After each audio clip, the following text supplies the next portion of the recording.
My daughter cut me off after the divorce without listening to my side of the story. And now, 8 years later, she only contacted me to get inheritance. She even sued me for it. I'm 56, male, and to be honest, I didn't think I'd ever find myself in this situation, let alone talking about it like this. But here we are. Maybe it'll help someone, maybe not. All I know is, I need to get this off my chest. Let's rewind a bit. 8 years ago, my world fell apart. I was married for 23 years, had a daughter, C, who was my everything. Thought I had a decent life, regular stuff. Working hard, providing, doing my best to be a good husband and father. My wife and I had problems like anyone else, but nothing I thought was insurmountable. Until she blindsided me with the divorce. She left just like that. No long, drawn-out fight or dramatic screaming match. Just walked out one day, and then I got the papers. She moved on quicker than I could process, taking up with some guy she probably knew long before she decided to end things with me. What hurt the most wasn't even her leaving. It was how C reacted. She was 19 at the time, old enough to know better, I thought. But the moment her mother told her whatever story she spun about our marriage, C shut me out. Completely. No phone calls, no texts, not even a damn email. She sided with her mother, took her word as gospel. Never even gave me a chance to explain my side. I tried, believe me, I tried. Left messages, sent letters, even showed up at her dorm, hoping she'd let me in. She didn't. I wasn't a perfect husband, but I never cheated, never abused anyone. Yeah, we argued about money, the future, but that's normal, right? But see, she made me out to be some kind of monster. My daughter, who I'd held when she was sick, taught to ride a bike, stayed up late helping with math homework. She erased me from her life as easily as hitting delete on a keyboard. That was 8 years ago. 8 years of silence. I can't tell you how many nights I lay awake, wondering what I did that was so unforgivable. Wondering if I'd missed some crucial moment, something I could have done differently to keep her in my life. I lost more than just a marriage in that divorce. I lost the only thing that ever mattered to me. My daughter. Then last week she called. Out of the blue, like no time had passed. No apology, no acknowledgement of the years she'd cut me out. Just a cheerful, "Hey Dad, how've you been?" Like we'd spoken last week. My heart was racing. I didn't know what to feel. Anger, relief, fear. I swallowed all of it and tried to play it cool. "See? Wow, it's been a while," I said, trying to keep my voice steady. She laughed like it was some big joke. "Yeah, I know. Crazy, right? Life's just been so busy, but I'm thinking we should catch up. There's something important I need to talk to you about." I should have known. I should have seen it coming, but I didn't. I wanted to believe maybe she missed me. Maybe she finally realized that she hadn't been fair. Maybe she'd grown up. So we met at a coffee shop near where she lives. I was nervous, excited even. I had all these scenarios in my head where she apologized, we talked through everything, and somehow things would be okay again. But the moment I saw her walk in, something felt off. She was dressed nice, designer clothes, expensive bag. She looked good, but there was this air about her, like she was better than everyone else in the room. Not the C I remembered, the one who used to steal my flannel shirts and complain about my terrible taste in music.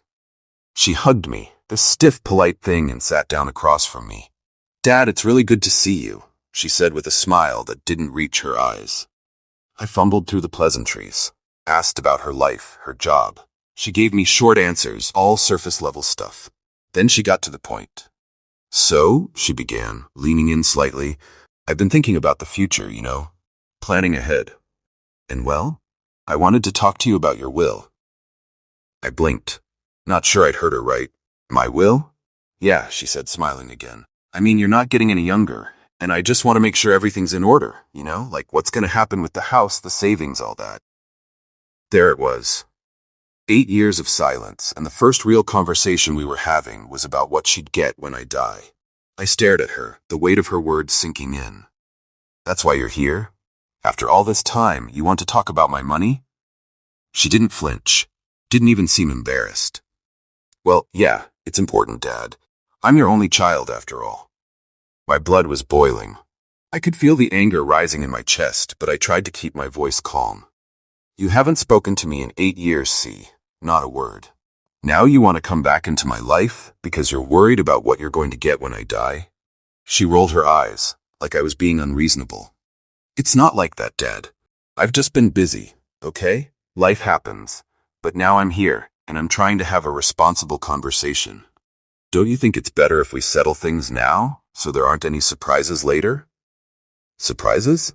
I repeated, incredulous. You cut me out of your life without even asking me what happened with your mother.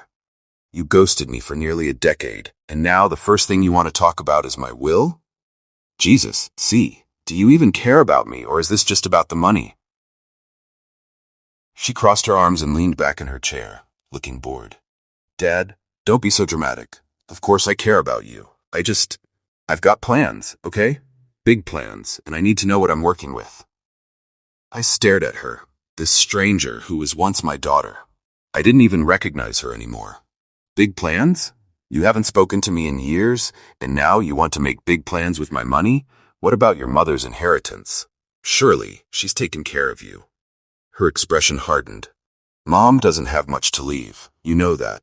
I need your help, Dad. I've got a business I want to start, and it's expensive. There it was, the real reason. She didn't give a damn about me. She just saw me as a checkbook, a means to an end. I let out a bitter laugh, shaking my head. Unbelievable. You walk back into my life, and the first thing you do is ask for money. You don't even care how I've been, do you? She shrugged, like it didn't matter. Look, Dad, we can sit here and argue, or we can just be practical about this. You're going to die eventually. Why not make sure your money goes to someone who'll actually use it wisely? That was it. That was the moment I knew I'd lost her for good. I stood up, my hands shaking with anger. You know what, see? You're right. I will die one day. But don't worry, you won't have to concern yourself with any of it, because as of now, you're not getting a damn thing. Her eyes widened in shock. What? You can't do that. I'm your daughter. Funny how you only remember that when there's money involved. I shot back, my voice low and steady. But let me make one thing clear. I owe you nothing. You made your choice when you decided to walk out of my life. You don't get to waltz back in and make demands. She stood up too, her face flushed with anger. You're being ridiculous. I have a right to that money. It's my inheritance. No, I said, stepping closer, lowering my voice. You had a right to be my daughter. You had a right to be in my life. But you threw that away. And now you have nothing. She opened her mouth to say something, but I didn't give her the chance. I turned and walked out of the cafe, leaving her standing there. My heart was pounding, my mind racing with everything I wanted to say, but didn't. I drove home in a daze, replaying the conversation in my head. How had it come to this? How had my daughter turned into someone so cold, so calculating? I thought back to the little girl I used to know, the one who would crawl into my lap and beg me to read her just one more bedtime story. The one who used to say she wanted to marry someone just like me when she grew up. That little girl was gone, and in her place was someone I didn't recognize. That night, I sat in my empty house, staring at the walls, wondering where I'd gone wrong. I wasn't perfect, but I didn't deserve this. I didn't deserve to be treated like a wallet, like my only value was tied to the money I could leave behind. And that's when I made my decision. I called my lawyer the next day and updated my will. Everything, my house, my savings, my investments, would go to charity. Not a penny to see. She had shown me who she was, and I couldn't pretend anymore. I had to protect myself, even from my own blood. After I made the call, I felt a strange sense of relief, like I'd taken back control of my life, of my legacy. I wasn't going to let her greed define my last years. It was painful, sure, but it felt like the right thing to do. I thought that would be the end of it, that maybe C would get the message and leave me alone. But I underestimated her. A few days later, she showed up at my door, unannounced. I almost didn't answer, but curiosity got the better of me. When I opened the door, there she was, with that same practiced smile, looking almost sheepish this time. "Dad, can we talk?" she asked, her voice softer now, almost apologetic. I hesitated. "What's there to talk about, C?" I said everything I needed to say at the cafe. She sighed and looked down, playing the part of the chastised child. "I know, and I'm sorry for how that came across. I didn't mean to upset you. I was just trying to be practical, you know? But I get it. I was wrong. I've missed you, Dad. Can't we just start over?" Start over? After 8 years of silence and betrayal, she wanted a clean slate. I wasn't buying it, but part of me The part that still remembered the girl she used to be, wanted to believe her. I stepped aside and let her in. We sat in the living room, awkwardly at first. She fidgeted with her hands, like she was nervous. Dad, I've been thinking a lot since we talked. About everything. About how I've treated you.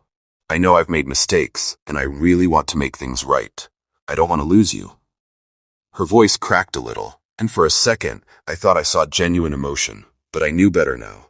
This was part of the game. I leaned back in my chair, crossing my arms. Go on. She took a deep breath. I shouldn't have brought up the will the way I did. I can see now how it must have looked. But the truth is, I'm in trouble, Dad. Here it comes, I thought. The real reason she was here. She'd softened me up with the apologies, but now she was going to twist the knife. I got in over my head with some business deals, she continued, her voice trembling just enough to sound sincere. And I owe a lot of money. I didn't know where else to turn. Mom can't help, and you're all I have left. I stared at her, waiting for the punchline. So, you want me to bail you out? Is that it? She shook her head quickly. No, that's not what I'm saying. If you could help me a little, I could pay you back. I swear. I just need a loan, something to get me through this rough patch. I sighed, the weight of it all pressing down on me. See, you didn't talk to me for 8 years. Not a single word. Now you come back, and the first thing you ask for is money. You really think I'm gonna fall for this? She blinked, her eyes wide. Dad, no, it's not like that. I thought maybe this could be a way for us to reconnect, to rebuild our relationship. I know I messed up, but I'm trying here. Don't you want us to be close again?